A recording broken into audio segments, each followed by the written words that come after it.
મુખ્યમંત્રી ભૂપેન્દ્ર પટેલે વિચરતી વિમુક્ત જાતિઓના અમદાવાદમાં યોજાયેલા રાજ્યસ્તરીય મહાસંમેલનમાં સ્પષ્ટપણે કહ્યું હતું કે જેને કોઈ પૂછતું પણ નહોતું તેવા અંત્યોદય, ગરીબ, વંચિતોને મોદી સાહેબે પૂજ્યા છે.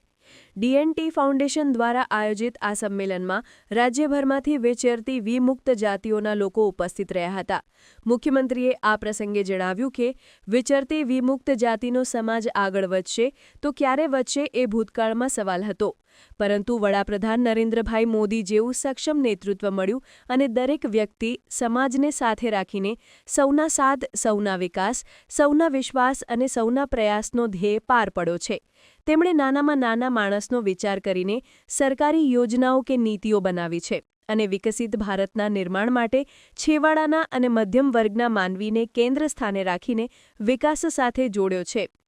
મુખ્યમંત્રી ભૂપેન્દ્ર પટેલે વિચરતી અને વિમુક્ત જાતિઓના બાળકોને શિક્ષણ આપવા, ભણાવવા પર ભાર મૂકતા કહ્યું કે તમારા દીકરા-દીકરી ભણીને આગળ વધે એ માટે સરકારે ખૂબ સારી યોજનાઓ બનાવી છે.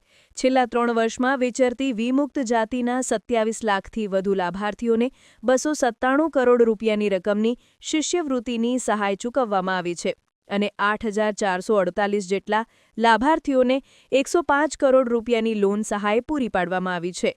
તેમણે ઉમેર્યું કે અત્યારે જે પ્રમાણે દેશ અને દુનિયાની ડિમાન્ડ અને સમયની માંગ છે એ પ્રમાણે કદમથી કદમ મિલાવી દીકરા-દીકરીઓ ભણીને આગળ વધી રહ્યા છે. એમાં જ્યાં જરૂર પડે ત્યાં સરકાર તમારી સાથે ઊભી રહેવા તૈયાર છે. તેમણે આ સમાજની બહેનો, માતાઓને પણ સ્વ-સહાય જૂથ જેવી યોજનાઓનો લાભ લઈ આત્મનિર્ભર બનવા પ્રેરણા આપી હતી.